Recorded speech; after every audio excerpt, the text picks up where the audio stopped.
በቀብር ስነ ስርዓት ላይ ሰዎች ምን ሲያደርጉት ታያለ? ሲቀርጹ ነው። አሁን ይቀረጻል። ማልቀስ አትችሉም። አሁን ግር ማለት ያስተዛዝባል። ራሷን ባንድ ወቅት ታመመኝ ተብሎ እርዳታ ሲተባበርላት እንደነበረ ትዝ ይለኛል።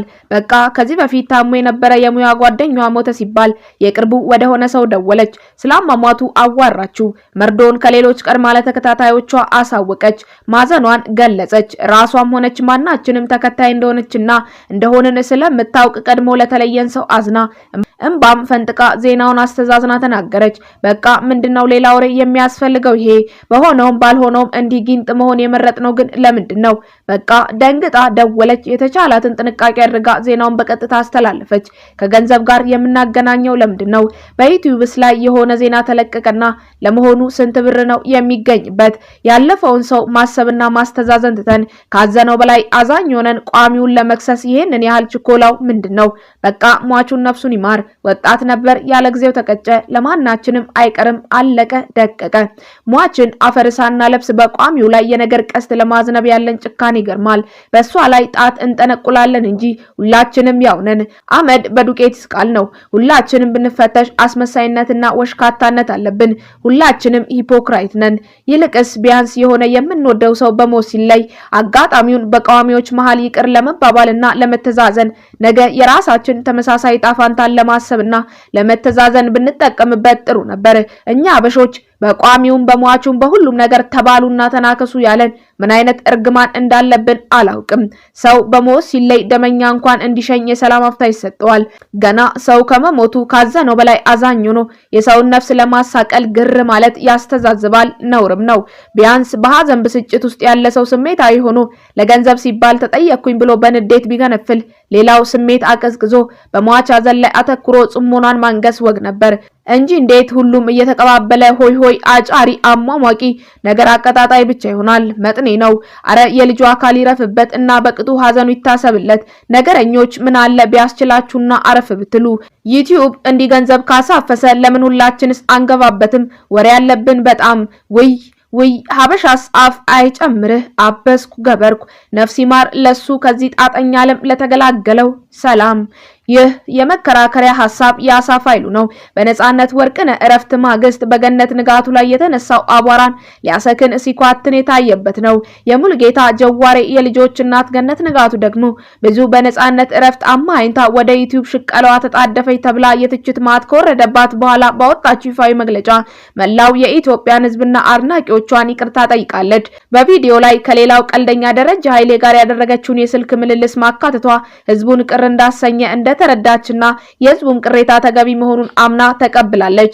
በአርቲስት ነጻነት ወርቅነህ ህልፈት የተሰማኝን ጥልቅ ሐዘን እንደተጠበቀ ሆኖ ለተፈጠረው ስህተት መላው የኢትዮጵያ ህዝብና አድናቂዎቼ ይቅር እንድትሉኝ እጠይቃለሁ ስትል መልእክቷን አስተላልፋለች። ይህ የገነት ንጋቱ ይቅርታ በማህበራዊ ትስስር ገጾች ላይ ለሚሰሩ ይዘቶች ትልቅ ትምህርት የሚሰጥ ነው ተብሏል። በተለይ በሐዘንና በከባድ ወቅቶች የሰዎችን ግላዊነት ማክበርና ለመገናኛ ብዙሃን ፍጆታ ተብሎ የጓደኝነትን ክብር አለመጣስ ምን ያህል አስፈላጊ መሆኑን ዳግም እንድንገነዘብ አድርጎናል ያሉ አጋጥመውናል። ገነት ንጋቱ ኢትዮጵያውያን በሚወዱት የኪነ ጥበብና መዝናኛ ኮከባቸው ነጻነት ወርቅነህ ህልፈት ዙሪያ ያጋራችው ቪዲዮ ከፍተኛ ውዝግብ ያስነሳበት ምክንያት ደረጃ ኃይሌን የግል ስልክ ንግግር ያለ ፍቃዱ በቪዲዮ ላይ ማካተቷና ያም ተግባር የሰውን ሐዘን ለገቢ ምንጭነት መጠቀም ነው የሚል አንድምታ በመያዙ ነበር። ከያኒው ደረጃ ኃይሌም ድርጊቱ ብልግናና ነውር ነው በማለት ስሜቱን በአደባባይ ገልጿል። የስልክ ምልልሱ እየተቀረጸ መሆኑን ሳያቅ ገኒ እንደሸወደችው ተናግሯል። ቀልደኛው ደረጃ ኃይሌ ከሁኔታው በኋላ በሰጠው አስተያየት ገነት ንጋቱ ደውላ እያወራችው በነበረበት አፍታ ድምጹን ላውድ ስፒከር ላይ አድርጋ ተቀርጸው እንደነበር ፈጽሞ እንደማያውቅ ገልጿል። ይህ ድርጊት ከተማረ ሰው የማይጠበቅ ነውር መሆኑን የጠቀሰው ደረጃ ነገሩን ሲበዛ ብልግናና ሆዳምነት ነው ሲል በጽኑ ኮንኖታል።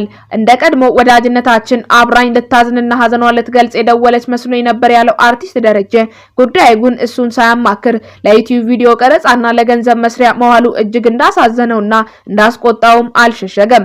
በነጻነት ወርቅነህ ሞት መላው የጥበብ ቤተሰብ በሐዘን ተሰብሮ ባለበት በዚህ ጊዜ እንዲህ ያሉ የቅርብ ወዳጆችን በድብቅ በመቅረጽ ለእይታ ማቅረብ በሙያ ባልደረቦች መካከል ያለውን መተማመን የሚሸረሽር ተግባር መሆኑን ብዙዎች እየገለጹ ይገኛሉ። ዮሐንስ ሞላ በፌስቡክ ገጹ አንድ የሌላ ሰው አጋጣሚን ሲጽፍ የሊቢያ ሰማዕታት በአይሲስ የተገደሉ ጊዜ ሞትንም እንዲህ አልተለማመርነውም ነበር።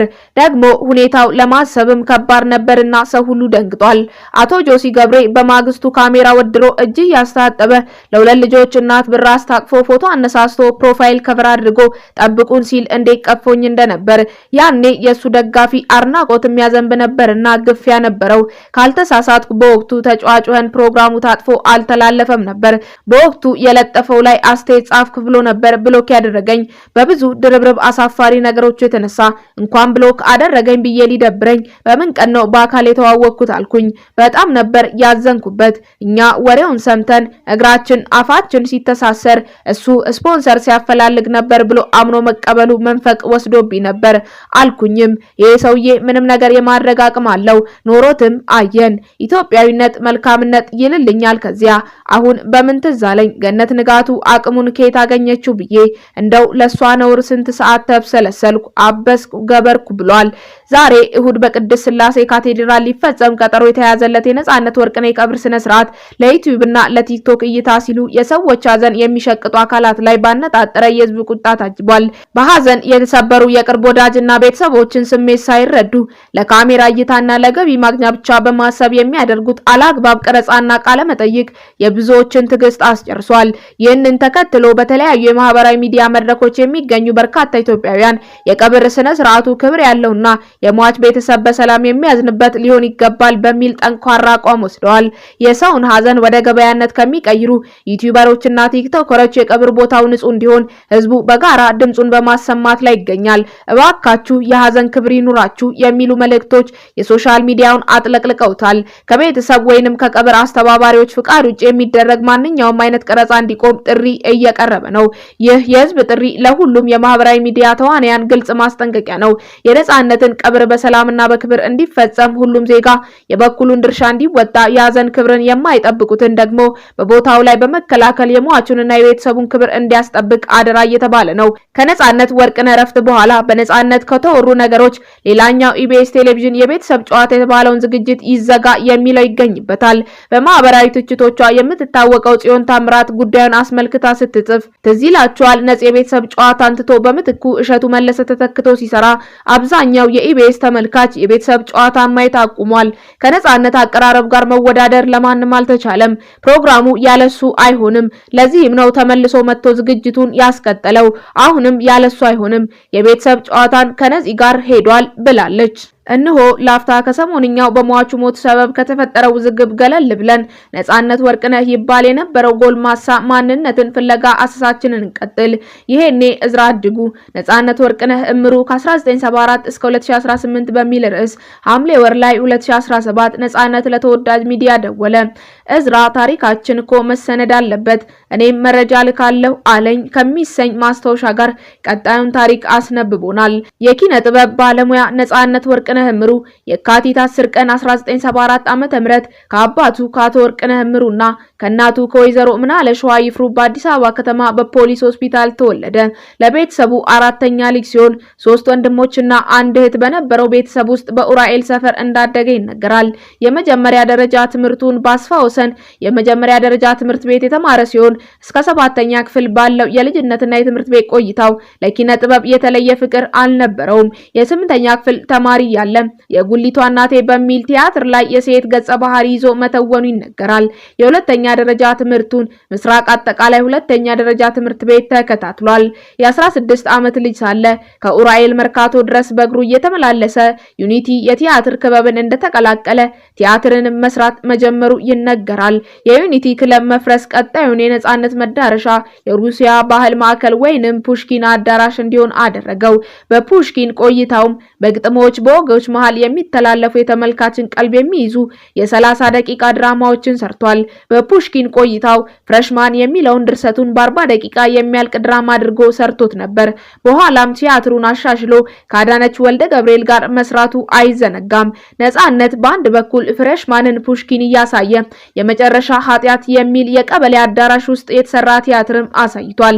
በፑሽኪን በነበረው ቆይታ ላይ አብረውት ከሰሩት ተዋናዮች መካከል ኢሳያስ አስራት ስለ ነጻነት የትወና አቅም እኔ ስለ ነፂ እመሰክራለሁ። የሚሰራውን ገና ሲወጥነው ያውቀዋል። ፑሽኪን ወይንም የሩሲያ ባህል ማዕከል በነበርንበት ወቅት እኔም እርሱም ተውኔት እንጽፋለን፣ እናዘጋጃለን፣ እንተውናለን። ፉክክር ነበር በመሃላችን። ነፂ ግን ይለያል። አድምቆ መስራትና በዚያው መጠንከር ብሎም ግቡን መምታት ያውቅበታል በማለት መስክሯል። ነዋሪነቱን በካናዳ ያደረገው ገዛኸኝ መኮንን ለመጀመሪያ ጊዜ በፑሽኪን ማዕከል መድረክ በግጥም መሃል የሚያቀርባቸው አጫጭር ተውኔቶችን ሳይ ነበር። ለመጀመሪያ ጊዜ በፑሽኪን ማዕከል መድረክ በግጥም መሃል በሚያቀርባቸው አጫጭር ተውኔቶች ላይ ነበር ኤክስትራ ኦርዲነሪ የሆነ ችሎታ እንዳለው ያስመሰከረው። እኔና ወዳጄ ሚሊዮን አየለ በጋራ ጽፈን ባዘጋጀነው ፌስታል የተሰኘ የ5 ደቂቃ ድራማ ላይ ካስት ስናደርገው ከሙናዬ መንበሩ ጋር እንዴት በልዩ ሁኔታ እንደተጫወተው አሁንም አይረሳኝም። ከዚያም በኋላ በጣም በርካታ ፊልሞች ላይ በመተወን አቅሙን አሳይቷል በማለት ምስክርነት ሰጥቷል። ነፃነት ወርቅነህ በይቅርታ ምሽት በማዘጋጃ ቲያትር ቤት ለመጀመሪያ ጊዜ በቲያትር ቤት ደረጃ የሰራው ስራ ሲሆን በመቀጠልም በብሔራዊ ቲያትር ካብ ለካብ የሚል ቲያትር ላይ የትወና ብቃቱን አሳይቷል። የዳዊት እንዚራ፣ ፍሬሽማን፣ የጓሮ ጌታ፣ የብሩክታዊት ስጦታ የተባሉ ቲያትሮችን የሰራ ሲሆን ፍሬሽማን የራሱ ድርሰትና በህዝብ ዘንድም ከፍተኛ ተቀባይነት ያገኘበት ስራው ነው። በኢትዮጵያ ቴሌቪዥን ሲተላለፍ በነበረው ስንቅ ፕሮግራም ላይ ባለቤትነቱ ያለልኝ መኳንንትና የጥላሁን ዘውገ በሆነ ፕሮግራም ላይ በድርሰት በአዘጋጅነት በዳይሬክተርነት እንዲሁም በተዋናይነት ሰርቷል። ጥላሁን ዘውገ ስለ ነፃነት ሲመሰክር ነፃነት ከትወና ባሻገር የማዘጋጀት ችሎታም ስለነበረው ድራማዎችን እንዲያዘጋጅ እድል እንሰጠው ነበር ብሏል።